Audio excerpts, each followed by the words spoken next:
உடல் வலிமையை உறுதி செய்யும் சிலாஜித், கவனத்தை மேம்படுத்தும் அஸ்வகந்தா மற்றும் உயிர் சக்தியை பெருக செய்யும் சஃபேடு முஸ்லி போன்ற இமயமலையின் மூலிகை பொருட்களை கொண்டு வந்து மிஸ்டர் பர்ஃபெக்ட் உருவாக்கப்பட்டுள்ளது.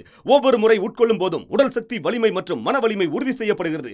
மா நேச்சுரல்ஸ் மூலம் மகிழ்ச்சியான தலைமுறைகள் உருவாகிறது. இப்போது மிஸ்டர் பர்ஃபெக்ட்டுடன் உங்கள் தலைமுறையும் வலிமையாகட்டும். எங்கள் வெப்சைட்டில் இருந்து உடனே ஆர்டர் செய்யுங்கள். வாட்ஸ்அப் எண்ணிலும் தொடர்பு கொள்ளலாம்.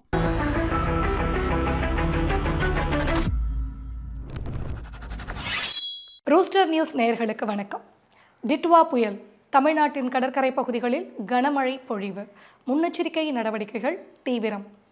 சென்னை நவம்பர் 29. வங்கக்கடலில் உருவான டிட்வா சுழல் புயல் இலங்கை கிழக்கு கடற்கரையை தொட்டு தமிழ்நாட்டின் வடக்கு மற்றும் டெல்டா மாவட்டங்களில் நோக்கி வேகமாக நகர்ந்து வருகிறது.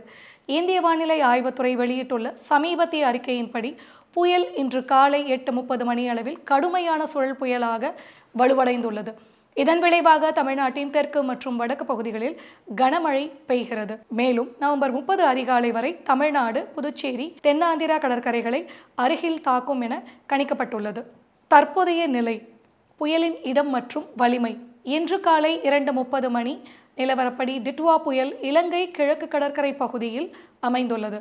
திருகோணமலைக்கு வடமேற்கு 80 கிலோமீட்டர் தொலைவிலும், பட்டிக்கொடுப்பட்டிக்கு வடமேற்கில் 190 கிலோமீட்டரிலும், காரைக்காலுக்கு தென்கிழக்கில் 220 கிலோமீட்டரிலும், புதுச்சேரிக்கு தென்கிழக்கில் 330 கிலோமீட்டரிலும், சென்னைக்கு தெற்கில் 430 கிலோமீட்டர் தொலைவிலும் உள்ளது.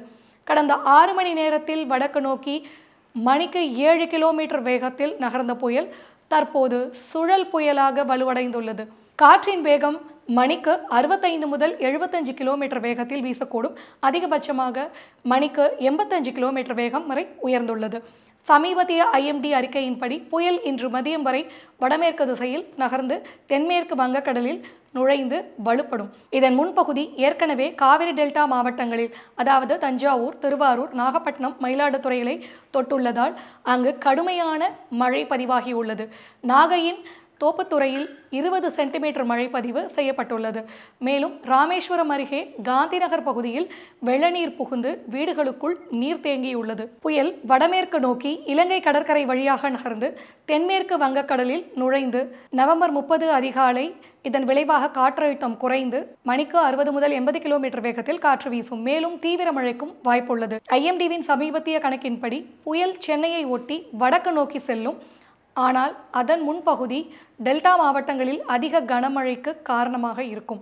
இலங்கையில் ஏற்கனவே புயல் பாதிப்பை ஏற்படுத்தியுள்ளது. மேலும் தமிழ்நாட்டில் இதுவரை பெரிய உயிரிழப்புகள் அல்லது சேதங்கள் இல்லை என்று அமைச்சர் KSSR ராமச்சந்திரன் தெரிவித்துள்ளார். நவம்பர் 29 பாதிக்கப்படும் பகுதிகளாக ரெட் அலர்ட் எச்சரிக்கை விடுக்கப்பட்டுள்ள பகுதிகள் தெற்கு தமிழ்நாடு, ராமநாதபுரம், புதுக்கோட்டை, தஞ்சாவூர், திருவாரூர், நாகப்பட்டினம், காரைக்கால். எதிர்பார்க்கப்படும் மழை பல இடங்களில் லேசானது முதல் மிதமானது மழை, 2 இடங்களில் மிக மிக கனமழையாக 20 முதல் 25 சென்டிமீட்டர் அளவு எதிர்பார்க்கப்படுகிறது.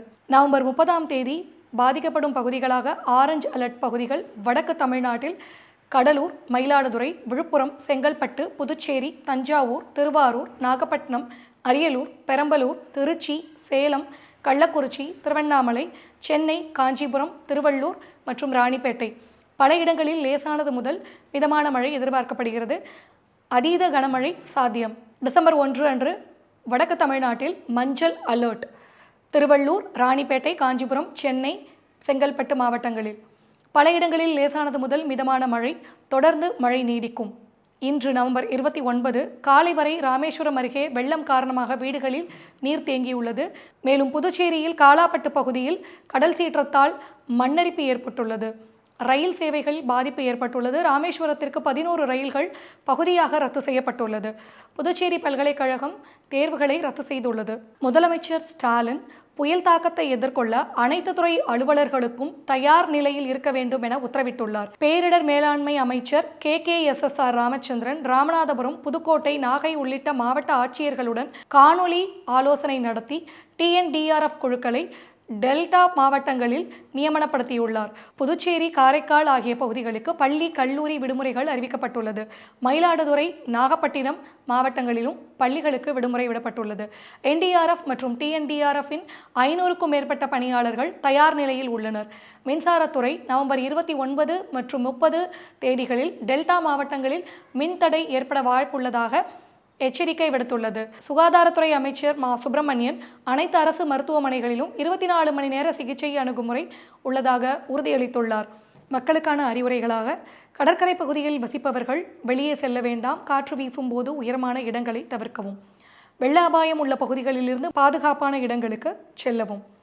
அத்தியாவசியமான பொருட்களான உணவு, மருந்துகள் தயார் செய்து கொள்ளவும். நன்றி. ஊடகம் கார்ப்பரேட் அரசியல்வாதிகளின் கைப்பாவையாக அடிமைகளாக இருந்தது போதும். இனி சாட்டை எடுத்து சுழற்றும் நேரம் வந்துவிட்டது. ஊடகம் பொதுமக்களாகிய உங்களுக்காக, உங்களாலேயே இயக்கப்பட வேண்டும். ஊடக சுதந்திரத்திற்காக உங்களின் பங்களிப்பை இன்றே அளித்திடுங்கள்.